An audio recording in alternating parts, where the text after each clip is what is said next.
ರಾಷ್ಟ್ರ ರಾಜಕಾರಣದಲ್ಲಿ ಹೊಸ ಶಕ್ತಿಕೂಟ. ರಾಹುಲ್ ಬಿಟ್ಟು ದಂಗೆ ಎದ್ದ ಆಪ್ತ ಮಿತ್ರರು. ಮೋದಿ ಮುಂದೆ ದೀದಿ ಬಿಡಿ. ನಮಸ್ಕಾರ ಸ್ನೇಹಿತರೆ, ದೊಡ್ಡ ಬದಲಾವಣೆ. INDIA ಕೂಟದಲ್ಲಿ ಈಗ ದೊಡ್ಡ ಬದಲಾವಣೆಯ ಗಾಳಿ ಬೀಸ್ತಾ ಇದೆ.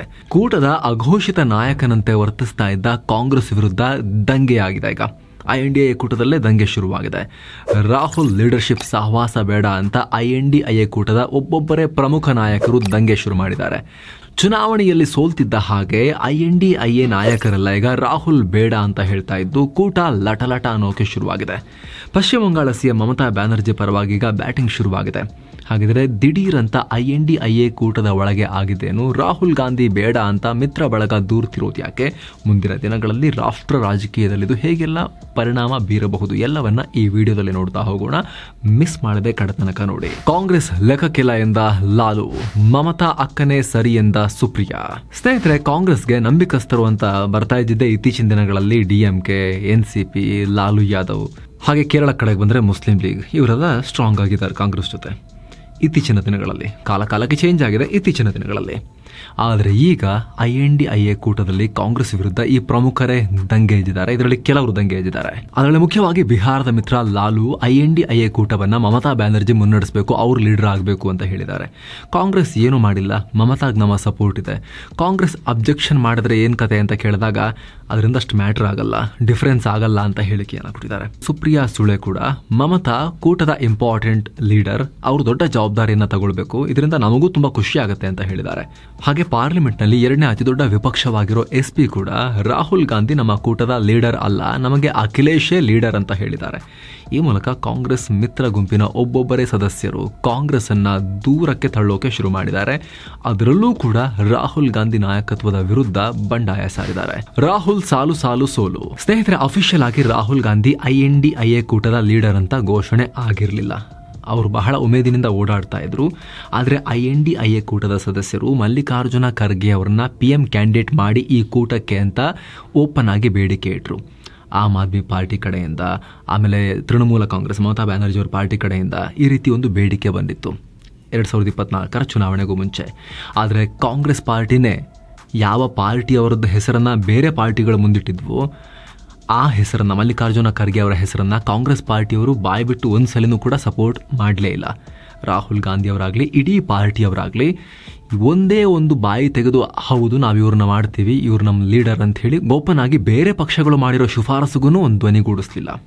ಇದರ ಪರಿಣಾಮ ಅಘೋಷಿತವಾಗಿ ರಾಹುಲ್ ಗಾಂಧಿನೇ INDIA ಕೂಟದ ಟಾಪ್ ಫೇಸ್ ಆಗಿ ಕಾಣಿಸ್ಕೊಂಡ್ರು ಚುನಾವಣೆಯಲ್ಲಿ. ಅದಾದ್ಮೇಲೆ ಚುನಾವಣೆ ಮುಗಿತು, ಬಿಜೆಪಿಗೆ ಅಂದುಕೊಂಡಷ್ಟು ಸೀಟ್ಸ್ ಬರಲಿಲ್ಲ, ಕಾಂಗ್ರೆಸ್ 100ರ ಗಡಿ ಹತ್ರ ಬಂದು ನಿಂತ್ಕೊಳ್ತು. ಈಗ ಅಧಿಕೃತ ವಿಪಕ್ಷ ಸ್ಥಾನ ನಮಗೆ ಸಿಕ್ಕಿದೆ, ನಾನೇ ದೊಡ್ಡಣ್ಣ, ನನಗೆ 99 ಸೀಟ್ ಬಂದಿದೆ ಅಂತ ಕಾಂಗ್ರೆಸ್ ಓಡಾಡೋಕೆ ಶುರು ಮಾಡ್ತು. ಮಹಾರಾಷ್ಟ್ರದಲ್ಲಿ 13 ಸೀಟ್ ಪಡ್ಕೊಂಡು, ಹರಿಯಾಣದಲ್ಲಿ 5 ಸೀಟ್ ಪಡ್ಕೊಂಡು ಬಿಜೆಪಿಗೆ ಒಳ್ಳೆ ಫೈಟ್ ಕೊಟ್ಟಿದ್ದೀವಿ ಅಂತ. ಆದರೆ ಈಗ ಆ ಹುಮ್ಮಸ್ಸು ಮತ್ತು ಶಕ್ತಿ ಕಾಂಗ್ರೆಸ್ನಲ್ಲಿ ಇದ್ದಕ್ಕಿದ್ದಂಗೆ ಇಳಿದಂಗೆ ಕಾಣಿಸ್ತಾ ಇದೆ. ಹರಿಯಾಣ, ಮಹಾರಾಷ್ಟ್ರದಲ್ಲಿ ಕಾಂಗ್ರೆಸ್ ಮುಂದಾಳತ್ವದಲ್ಲಿ ಚುನಾವಣೆ ಮಾಡಿ ಕೂಟ ಏಟು ತಿಂದಿದೆ. TMC ದೂರದಲ್ಲೇ ನಿಂತು ಎಲ್ಲ ಸೋಲಿಗೆ ಕಾಂಗ್ರೆಸ್ ಕಾರಣ ಅಂತ ನೇರವಾಗಿ ಆರೋಪ ಮಾಡಿದೆ. ಖುದ್ದು ರಾಹುಲ್ ಗಾಂಧಿ ಕಾಲಿಗೆ ಚಕ್ರ ಕಟ್ಕೊಂಡು ಓಡಾಡಿದ್ರೂ ಪ್ರಯೋಜನ ಆಗಿಲ್ಲ. 2 ಕಡೆ ಬಿಜೆಪಿ ಬಹುಮತ ಪಡೆದಿದೆ ಅಂತ ಒಳಗೆ ಆರೋಪಗಳು ಜೋರಾಗ್ತಿವೆ. ಇದರ ಪರಿಣಾಮ ಮಹಾರಾಷ್ಟ್ರದಲ್ಲಿ ಶರದ್ ಪವಾರ್ ಬಣಕ್ಕೆ ಮಾಡು ಇಲ್ಲವೇ ಮಡಿ ಪರಿಸ್ಥಿತಿ. UPಯಲ್ಲಿ SPಗೆ ಭಾರೀ ಸೋಲಾಗಿದೆ. ಉತ್ತರ ಪ್ರದೇಶದಲ್ಲಿ ಕಳೆದ ಉಪಚುನಾವಣೆಗಳಲ್ಲಿ 9ರಲ್ಲಿ ಬಿಜೆಪಿ 7 ಗೆದ್ದು SPಗೆ ಶಾಕ್ ಕೊಟ್ಟಿದೆ. ಹೀಗಾಗಿ ಇದ್ದಕ್ಕಿದ್ದ ಹಾಗೆ ಕಳೆದ 1 ತಿಂಗಳಲ್ಲಿ ಕಾಂಗ್ರೆಸ್ ವಿರುದ್ಧ INDIA ಕೂಟದಲ್ಲಿ, ಅದರಲ್ಲೂ ಕೂಡ ವಿಶೇಷವಾಗಿ ಲೀಡರ್ ಯಾರೋ ಅನ್ನೋ ವಿಚಾರಕ್ಕೆ ಸಂಬಂಧಪಟ್ಟಂತೆ ರಾಹುಲ್ ಗಾಂಧಿಯನ್ನ ಲೆಕ್ಕಕ್ಕೂ ತಗೊಳ್ಳದೆ ಎಲ್ಲರೂ ಕೂಡ ಮಮತಾ ಅನ್ನೋಕೆ ಶುರು ಮಾಡಿದ್ದಾರೆ. ಕಾಂಗ್ರೆಸ್ನ ಇತ್ತೀಚಿನ ಮಿತ್ರ ಮಹಾರಾಷ್ಟ್ರದ ಉದ್ಧವ್ ಠಾಕ್ರೆ ಬಣಕ್ಕೂ ಕಾಂಗ್ರೆಸ್ನೊಂದಿಗಿನ ಸೈದ್ಧಾಂತಿಕ ಸಂಬಂಧ ಸರಿ ಬರ್ತಾ ಇಲ್ಲ. ಮೊನ್ನೆ ಅವರು ಕೂಡ ಲೀಡರ್ ಯಾರು ಬೇಕಾದ್ರೂ ಆಗ್ಬೋದು ಅಂತ ಹೇಳಿ ಕಾಂಗ್ರೆಸ್ ಒಂದೇ ದೊಡ್ಡಣ್ಣ ಅಲ್ಲ ಅಂತ ಕುಟುಕಿದ್ದಾರೆ. ಲಾಲುಗೆ ಬಿಹಾರ ವಿಧಾನಸಭಾ ಚುನಾವಣೆ ಹತ್ರ ಬರ್ತಾ ಇದೆ, ಕೆಲವೇ ತಿಂಗಳಲ್ಲಿದೆ. ಇಂಥ ಟೈಮ್ ಕರೆಕ್ಟ್ ಆಗಿ ಲಾಲು ಯಾದವ್ ಕೂಡ ಕಾಂಗ್ರೆಸ್ ಕಾಲ ಕೆಳಗಿಂತ ಮ್ಯಾಟ್ ಅನ್ನ ಎಳೆದು ಬಿಟ್ಟಿದ್ದಾರೆ. ಇದ್ದಕ್ಕಿದ್ದ ಹಾಗೆ ಮಮತಾಗೆ ಅವರು ಕೂಡ ಸಪೋರ್ಟ್ ಮಾಡಿದ್ದಾರೆ, ಲಾಲು ಯಾದವ್ ಕೂಡ. ಏನು ಸ್ನೇಹಿತರೆ, ಈ ವರದಿಯಲ್ಲಿ ಮುಂದುವರಿಯೋಕ್ಕಿಂತ ಮುಂಚೆ 7 Sands ಟೂರಿಸಂ ಕಂಪನಿ ಈಗ ಭಾರತೀಯರ ಪಾಲಿನ ಪ್ರೀತಿ ಪಾತ್ರ ಅಂಡಮಾನ್ಗೆ ಟ್ರಿಪ್ ಆಯೋಜನೆ ಮಾಡಿದೆ. 41,500 ರೂಪಾಯಿಗೆ 4 ರಾತ್ರಿ 5 ದಿನಗಳ ಟ್ರಿಪ್ ಇದು. ಈ ಪ್ಯಾಕೇಜ್ ನಲ್ಲಿ ಎಲ್ಲ ಪ್ರವಾಸಿ ತಾಣಗಳ ಭೇಟಿ ಇರುತ್ತೆ. Cellular jail, light and sound show, Havelock island tour, private ferry tickets ಇದೆಲ್ಲದರ ಚಾರ್ಜಸ್ ಇನ್ಕ್ಲೂಡ್ ಆಗಿದೆ. ಹಾಗೆ ಫ್ಲೈಟ್ ಟಿಕೆಟ್ಸ್, 3 ಸ್ಟಾರ್ ಹೋಟೆಲ್ನಲ್ಲಿ stay, all meals, AC transport ವ್ಯವಸ್ಥೆ, 24/7 ಟೂರ್ ಮ್ಯಾನೇಜರ್ ಸೌಲಭ್ಯ ಎಲ್ಲವೂ ಇನ್ಕ್ಲೂಡ್ ಆಗಿದೆ ಈ ಪ್ರೈಸ್ ನಲ್ಲಿ. ಹೊರಡೋ ದಿನ 18 ಫೆಬ್ರವರಿ 2025. ಕೆಲವೇ ಸೀಟುಗಳು ಲಭ್ಯ. ಆಸಕ್ತರು ಈ ನಂಬರ್ಗೆ ಕಾಲ್ ಮಾಡಿ ನಿಮ್ಮ ಸೀಟನ್ನ ಕೂಡ ಬುಕ್ ಮಾಡ್ಕೊಳ್ಳಿ. ಈಗ ವರದಿಯಲ್ಲಿ ಮುಂದುವರಿಯೋಣ. ಮಮತಾರೆ ಯಾಕೆ? ಈ ಪ್ರಶ್ನೆ ಕೂಡ ಉದ್ಭವ ಆಗ್ಬೋದು. ಈಗ ಕೂಟಕ್ಕೆ ರಾಹುಲ್ ಗಾಂಧಿ ಬೇಡ ಅಂದ್ರೆ ಅಥವಾ ಕಾಂಗ್ರೆಸ್ ಕೂಟದ ನಾಯಕತ್ವದಿಂದ ಕೆಳಗೆ ಇಳಿಬೇಕು ಅಂದ್ರೆ ಅಲ್ಲೇ ಇದ್ದ ಬೇರೆ ಯಾರನ್ನ ಹಾಕಬಹುದಾಗಿತ್ತು. ಮಮತಾ ಬ್ಯಾನರ್ಜಿ ಸತ್ಯ ಮೈತ್ರಿಕೂಟದಲ್ಲಿ ಇಲ್ಲ.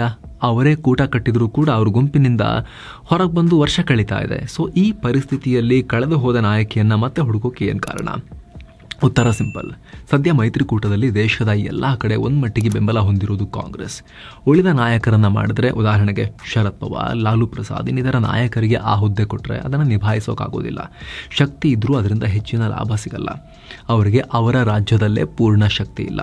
ಹೀಗಾಗಿ ದೇಶಾದ್ಯಂತ ಕೂಟದ ಮುಖವಾಗಿ ಕಾಣೋದು, ಯಶಸ್ವಿಯಾಗೋದು ಅಸಾಧ್ಯ. ಆದರೆ ಮಮತಾ ಬ್ಯಾನರ್ಜಿಗೆ ಆ ಕೊರತೆ ಇಲ್ಲ. ಈಗ ಆಲ್ರೆಡಿ ಬಿಜೆಪಿಗೆ, ಕಾಂಗ್ರೆಸ್ಗೆ, ಕಮ್ಯುನಿಸ್ಟ್ಗೆ ತನ್ನ ಸಾಮರ್ಥ್ಯ ಸಾಬೀತು ಮಾಡಿ ತೋರಿಸಿದ್ದಾರೆ.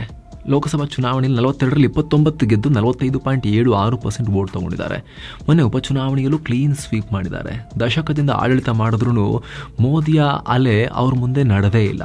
ಮಮತಾ ಮುಂದೆ ಈಶಾನ್ಯ ರಾಜ್ಯಗಳಲ್ಲಿ ಮಮತಾರ ಪಕ್ಷಕ್ಕೆ ನೆಲೆ ಇದೆ. ಸದನದ ಒಳಗೆ ಮತ್ತು ಹೊರಗೆ ಬಿಜೆಪಿಯನ್ನ ಕಟ್ಟಾಕಬಲ್ಲ ಆರ್ಭಟ ಕೂಡ ಅವರ ಹತ್ರ ಇದೆ. ಈ ಎಲ್ಲ ಕಾರಣಗಳಿಗಾಗಿ ಕಾಂಗ್ರೆಸ್ಗೆ ಹೋಲಿಸಿದ್ರೆ ಮಮತಾ ಅನ್ನೋ ಮಹಿಳಾ ಮುಖವೇ ಪರವಾಗಿಲ್ಲ. ಜೋರಿದ್ದಾರೆ, ಎಕ್ಸ್ಪೀರಿಯನ್ಸ್ ಇದೆ, ಅಗ್ರೆಸಿವ್ ಇದ್ದಾರೆ ಅನ್ನೋ ಲೆಕ್ಕಾಚಾರ. ಜೊತೆಗೆ ಕಾಂಗ್ರೆಸ್ ತೆಪ್ಪಗಾಗಬೇಕು, ಮತ್ತೊಂದು ಸಲ ಲೀಡರ್ಶಿಪ್ ಬಗ್ಗೆ ಮಾತನಾಡಬಾರ್ದು ಅಂತನೂ ಈಗ ಮಮತಾರಂತ ದೊಡ್ಡ ಧ್ವನಿಯನ್ನ ಮುಂದಕ್ಕಿಡೋಕೆ ಪ್ರಯತ್ನ ನಡೀತಾ ಇದೆ ಕೂಟದ ಒಳಗೇನೆ. ಅದಕ್ಕೆ ತಕ್ಕಂತೆ ಮಮತಾ ಕೂಡ ನಾನು ಕೂಟ ಮುನ್ನಡೆಸೋಕೆ, ಲೀಡರ್ ಆಗೋಕೆ ರೆಡಿ ಇದ್ದೀನಿ ಅಂತ ಹೇಳಿದ್ದಾರೆ. ಕೂಟ ಕಟ್ಟಿದ್ದೆ ನಾನು, ಆದರೆ ಬೇರೆಯವರು ಮಾಡಲಿ ಅಂತ ಬಿಟ್ಟಿದ್ದೆ. ಅವ್ರ ಕೈಲಿ ಆಗಲ್ಲ ಅಂದರೆ ಅವರು ಸೈಡಿಗೆ ಹೋಗಲಿ, ನಾನು ಮಾಡ್ತೀನಿ ಅಂತ ಹೇಳಿದ್ದಾರೆ. TMC ಇತರ ನಾಯಕರು ಕೂಡ ಕಾಂಗ್ರೆಸ್ ಅಹಂಕಾರ ಬಿಡಬೇಕು, ನಮ್ಮ ಲೀಡರನ್ನ ಇಡೀ ಕೂಟದ ಲೀಡರ್ ಅಂತ ಮಮತಾ ಬ್ಯಾನರ್ಜಿಯವ್ರನ್ನ ಒಪ್ಕೊಳ್ಬೇಕು ಅಂತ ಹೇಳ್ತಾ ಇದೆ. ಹಾಗಾಗಿ ಕೂಟದ ಭವಿಷ್ಯ ಹೇಗೆ ಅನ್ನೋದ್ರ ಬಗ್ಗೆ ಬಹಳ ಪ್ರಶ್ನೆ ಇದೆ ಇಲ್ಲಿ. ಆ ಕಡೆ ಕಾಂಗ್ರೆಸ್ ನಾಯಕರು ಕೂಡ ಹೌದಾ ಮಮತಾ ಬ್ಯಾನರ್ಜಿ ಇಡೀ ಗುಂಪಿನ ಲೀಡರ ಏನ್ ಜೋಕ ಅಂತ ಕೇಳ್ತಿದ್ದಾರೆ. ಜೊತೆಗೆ ಕಾಂಗ್ರೆಸ್ ಬಿಟ್ಟು ಹೊಸದಾಗಿ ಕೂಟ ಕಟ್ಟೋದು ಅದು ಸಾಧ್ಯ ಕೂಡ ಇಲ್ಲ. ಈ ಕೂಟದ ಇತರ ಸದಸ್ಯರು ನೀವು ಕೂಟದಲ್ಲಿ ಇರಿ, ಬಟ್ ಲೀಡರ್ಶಿಪ್ ನಿಮಗೆ ಬೇಡ, ನಾವು ಯಾರಾದ್ರೂ ಮಾಡ್ಕೊಳ್ತೀವಿ ಅಂತ ಹೇಳ್ತಿದ್ದಾರೆ. ಬಿಟ್ರೆ ಕಾಂಗ್ರೆಸ್ ಬೇಡ ಅಂತ ಹೇಳ್ತಿಲ್ಲ. ಯಾಕಂದ್ರೆ ಕಾಂಗ್ರೆಸ್ ಕೂಟದಲ್ಲಿರೋ ಅತಿ ದೊಡ್ಡ ಪಕ್ಷ.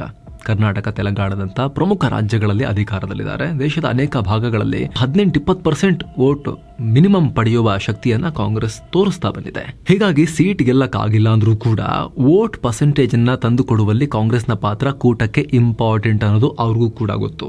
ಆದ್ರೆ ಕಾಂಗ್ರೆಸ್ನ ನಾನೇ ಯಜಮಾನ ಅನ್ನುವಂತಹ ವರ್ತನೆ ಕೂಟದಲ್ಲಿ ಒಳಗಿರೋರಿಗೆ ಆಗ್ತಾ ಇಲ್ಲ. ಈಗ ಆಲ್ರೆಡಿ ಆಮ್ ಆದ್ಮಿ ಪಾರ್ಟಿ ಒಂದು ಕಾಲ ಹೊರಗಿಟ್ಟು ದಿಲ್ಲಿಯಲ್ಲಿ ಕೂಟದೊಂದಿಗೆ ಮೈತ್ರಿ ಇಲ್ಲ ಅಂತ ಅನೌನ್ಸ್ ಮಾಡಿದೆ. ಕಾಂಗ್ರೆಸ್ ಜೊತೆಗೆ ನಾವು ಅಲಯನ್ಸ್ ಅಲ್ಲಿ ಹೋಗಲ್ಲ ಅಂತ. ನಿತೀಶ್ ಕೂಡ ಕೂಟಕ್ಕೆ ಜೂಟ್ ಹೇಳಿ ಹೊರಗೆ ಓಡ್ ಹೋಗಿ ವಾಪಸ್ ಬಿಜೆಪಿ ಹತ್ರ ಬಂದು ಬಹಳ ಟೈಮ್ ಆಗೋಯ್ತು. ಈಗ ಜೊತೆಗೆ ಇತ್ತೀಚೆಗೆ ಸೋತ ರಾಜ್ಯಗಳಲ್ಲಿ ಹರಿಯಾಣ, ಮಹಾರಾಷ್ಟ್ರದಲ್ಲೂ ಕೂಡ ಅಂತ ಒಳ್ಳೆ ವಾತಾವರಣ ಇಲ್ಲ ಕೂಟದ ಒಳಗಡೆ. ನಿಮ್ಗೆ ಆಲ್ರೆಡಿ ನಾವು ಎಕ್ಸ್ಪ್ಲೇನ್ ಮಾಡಿದ್ವಿ. ಇಂತಹ ಸಂದರ್ಭದಲ್ಲೇ ಕಾಂಗ್ರೆಸ್ ವಿರುದ್ಧ ದಿನಕ್ಕೊಂದೊಂದು ಹೇಳಿಕೆ ಬರ್ತಿರೋದು ಕೂಟದಲ್ಲಿ ಬಹಳ ಇಂಟ್ರೆಸ್ಟಿಂಗ್ ವಿಚಾರ. ಮುಖ್ಯವಾಗಿ ರಾಹುಲ್ ಗಾಂಧಿಯ ಭವಿಷ್ಯಕ್ಕೆ ಸಂಬಂಧಪಟ್ಟಂತೆ ಹಾಗೂ ಕಾಂಗ್ರೆಸ್ನ ಭವಿಷ್ಯಕ್ಕೆ ಸಂಬಂಧಪಟ್ಟಂತೆ. ಯಾಕಂದ್ರೆ ಇತ್ತೀಚಿನ ದಿನಗಳಲ್ಲಿ ಕಾಂಗ್ರೆಸ್ ಪಾರ್ಟಿ ಸ್ವಂತ ಬಲದ ಮೇಲೆ ಭಾರತದ ಬಹುತೇಕ ರಾಜ್ಯಗಳಲ್ಲಿ ಫೈಟ್ ಮಾಡೋ ಶಕ್ತಿಯನ್ನೇ ಕಳ್ಕೊಂಡ್ಬಿಟ್ಟಿದೆ. ಯಾವುದೋ ಕೆಲವೊಂದು ರಾಜ್ಯಗಳಲ್ಲಿ ಆ ರೀತಿ ಇದೆ ಅಂದ್ರೆ ಅದು ಬೇರೆ ವಿಚಾರ. ಆದರೆ ಬಹುತೇಕ ರಾಜ್ಯಗಳಲ್ಲಿ ಉಪ್ಪು ಮುಟ್ಟೆ ಪರಿಸ್ಥಿತಿ ಇದೆ ಕಾಂಗ್ರೆಸ್ ಪಾರ್ಟಿದು. ಇನ್ನೊಂದು ಪಾರ್ಟಿಯ ಹೆಗಲೇ ಏರ್ಕೊಂಡೇ ಹೋಗಬೇಕು, ಆ ರೀತಿ ಪರಿಸ್ಥಿತಿ ಇದೆ. ಅಂತ ಟೈಮ್ನಲ್ಲಿ ಈಗ ಕೂಟದಲ್ಲಿ ಈ ರೀತಿ ವಿರೋಧ ಕಾಂಗ್ರೆಸ್ಗೆ, ರಾಹುಲ್ ಗಾಂಧಿಗೆ ಎದುರಾದರೆ ಭವಿಷ್ಯದ ಬಗ್ಗೆ ದೊಡ್ಡ ಪ್ರಶ್ನೆಗಳು ಉದ್ಭವ ಆಗತ್ತೆ. ಜೊತೆಗೆ ಕಾಂಗ್ರೆಸ್ ಪಾರ್ಟಿಗೆ ಈ INDIA ಕೂಟದ ಒಂದು ಸಂದೇಶ ಕೂಡ ಹೌದು. ನೀವು ಬೇಕಾದ್ರೆ ನಿಮ್ಮ ಪಾರ್ಟಿ ಲೀಡರನ್ನ ಎಷ್ಟು ಬಾರಿ ವೈಫಲ್ಯ ಅನುಭವಿಸಿದ್ರು ಮತ್ತೆ ಬೇಕಾದ್ರೆ ಅವ್ರನ್ನೇ ಲೀಡರ್ ಆಗಿ ಇಟ್ಕೊಳ್ಳಿ, ಪರವಾಗಿಲ್ಲ. ಆದರೆ ಕೂಟ ನಿಮ್ಮೊಬ್ಬರದಲ್ಲ. ಇಲ್ಲಿ ಸಕ್ಸಸ್ ಬೇಕು, ನಮಗೆ ರಿಸಲ್ಟ್ ಬೇಕು. ನಿಮ್ಗೆ ಆಗಿಲ್ಲ ಅಂದ್ರೆ ಬೇರೆಯವ್ರನ್ನ ತಂದ್ಕೊಳ್ತೀವಿ ಅನ್ನೋ ಸಂದೇಶವನ್ನ ಕೂಡ ರವಾನೆ ಮಾಡಿರೋದು ಸ್ಪಷ್ಟವಾಗಿ ಕಾಣಿಸ್ತಾ ಇದೆ. ಇವಾಗ ನಿಮಗೇನು ಅನ್ಸುತ್ತೆ ಕಾಮೆಂಟ್ ಮಾಡಿ ತಿಳಿಸಿ. ಮತ್ತೆ ಭೇಟಿ ಆಗ್ತಿರೋಣ. ನಮಸ್ತೆ.